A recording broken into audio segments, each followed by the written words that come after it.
I was driving down the road about 12 kilometers north of Wakefield on the road to Kadena when I noticed a structure off in the distance.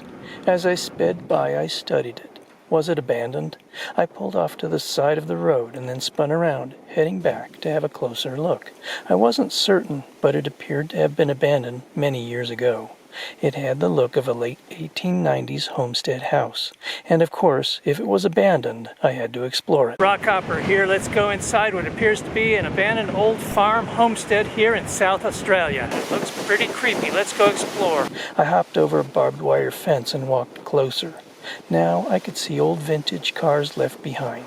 There probably hadn't been anyone living in this house for more than 30 years. Let's go on in. When I opened the door, I got a brief preview of what was to come. The forceful wind had blown feathers around, signaling to me that birds were in abundance within the house, and there was likely to be a lot of bird poop and no doubt a lot of dust from it. To minimize this, I looked for and found another door that was on the leeward side from which to enter. I put my shirt over my nose and mouth to act as a filter, and then slowly walked into the dark building. It was very large and still had fancy touches of homes of that era, stained glass and high ceilings. I had never seen so much pigeon poop inside an abandoned structure before. There must have been a foot of it piled high throughout the house. Everything was covered in poop. There was an old fireplace and furniture that may have been 70 years old or more. The ceilings had what looked to be patterned tin panels. Each entry door had stained glass above it. Pigeons were frightened by my presence. It's doubtful anyone had been in here for many years.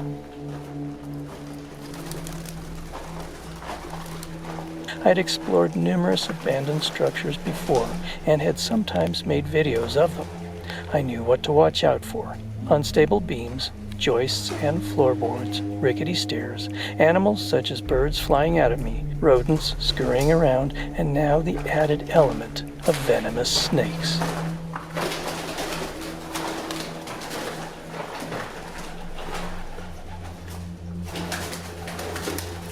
I wandered into the kitchen.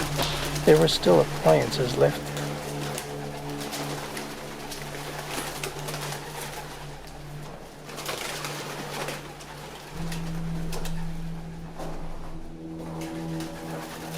Old drapes still hung on rods in what might have been a bedroom.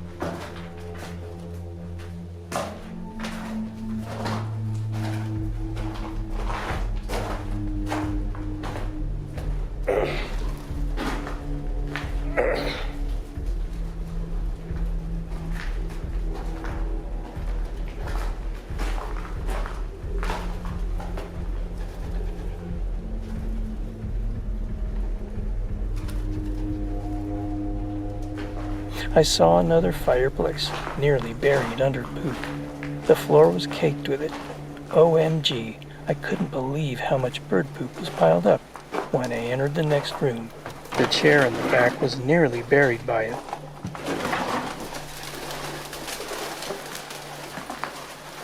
There was an old fireplace and furniture. A large piece of furniture looked to be over 100 years old.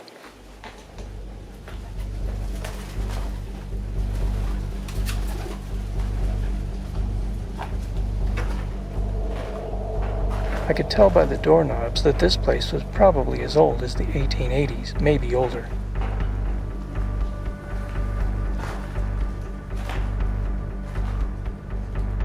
Obviously, the house was eventually wired for electricity.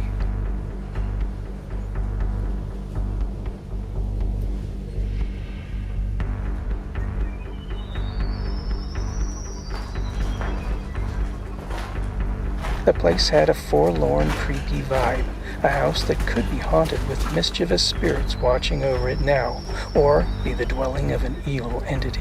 This was the kind of place where I might expect to find the bones of someone who was murdered 30 years before.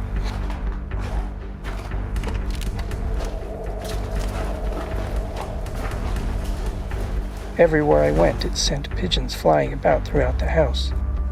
What was in the white container, I wondered? Every room had its own fireplace, which was probably common in the old days to keep rooms warm. I was surprised to find a very old piano in one room. How many songs had been played on it? How many voices sang to those tunes? How much fun and laughter commenced around that piano? The house was slowly crumbling bit by bit.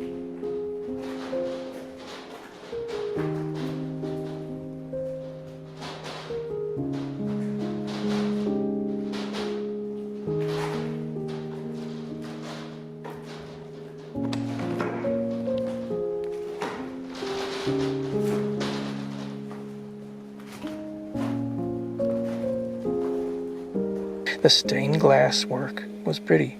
It looked like there were small hearts within it. This was probably a place of much hard work, but also love.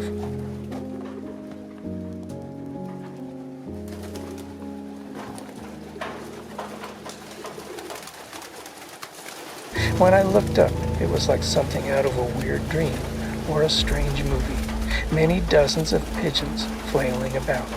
I felt like I was in a bizarre dream, wandering in a creepy, ghostly relic from another era, left to the elements to whittle away until it melted completely back into the earth.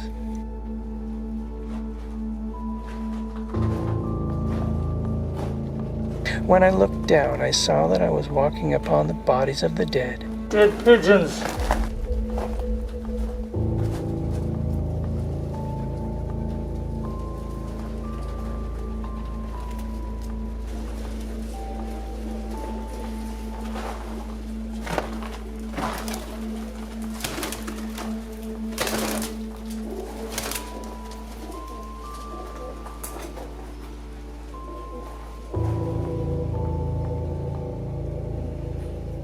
I almost expected to see a mummified corpse or the skeleton of someone murdered many years ago in the bathtub. It wasn't human, but it was a mummified corpse. I went outside and into the shed to see what was left there. An old phonograph, possibly from the 1950s, furniture possibly from the 1960s,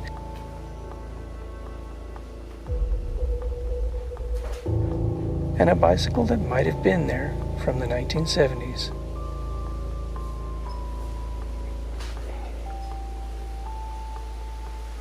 There was a TV set that might also have been from that time. I saw a scrap of newspaper and thought about trying to find a date on it, but it was so encrusted with excrement that I didn't bother trying.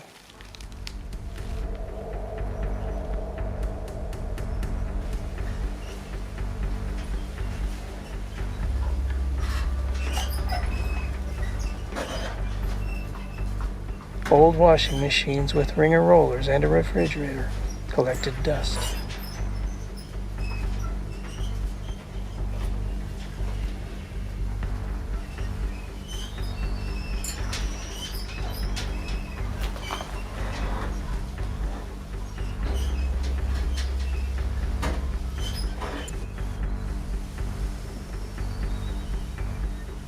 Just outside the house was a pair of what appeared to be grinders. Were they for grinding wheat, I wondered? Did they make their own flour here?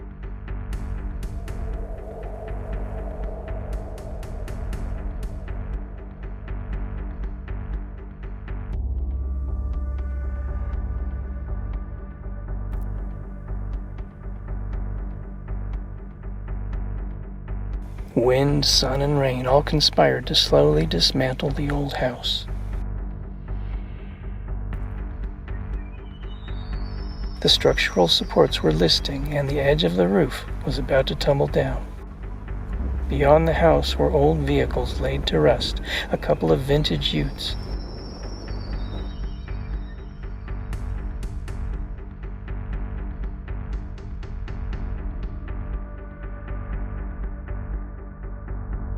The only passengers are the ghosts of the past. Beyond them were old wagons with wooden spokes and rusty farm implements.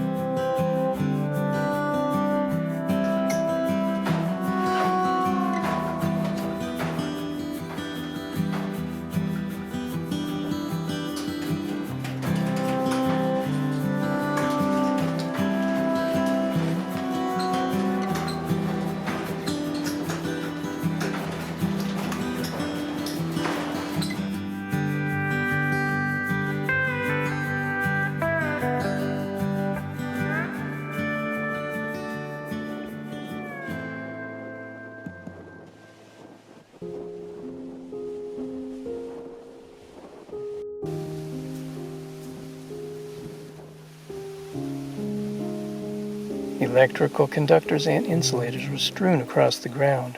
There was a telltale sign atop the roof, an old satellite dish that indicated that people probably lived here into the 1980s.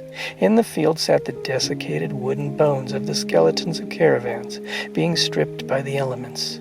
I wondered how long the place was abandoned and why they left. What did they farm, I wondered? Corn? Wheat? Alfalfa? Let's go on into this shed.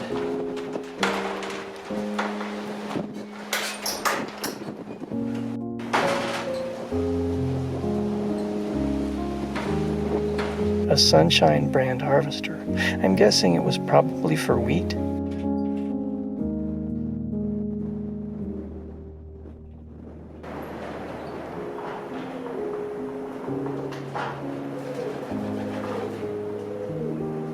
These homesteaders took a leap of faith, believing they could make a life and a living farming the earth in a harsh, dry, windswept land that burned with the sting of the austral sun. It looked like they had made an admirable go of it and had endured for many years. But what happened in the end? Was the landscape too unforgiving? Was there not enough water? What happened to the people who once called this place home? Likely it was grueling work tending to this farm for all that time, but the one thing that probably held it all together was love. The love for one another they felt as a family. The sound of their laughter was replaced by the howl of the wind. Like the fields of crops they once tended, the people also vanished. Now what was left of their legacy was the house and outlying structures, and the vehicles they once drove, and these too will soon vanish as well. I hope you enjoyed exploring this abandoned old homestead with me. Don't forget to give me a like in the video, share, and subscribe. Until next time, this is the Rockhopper. I'll see ya.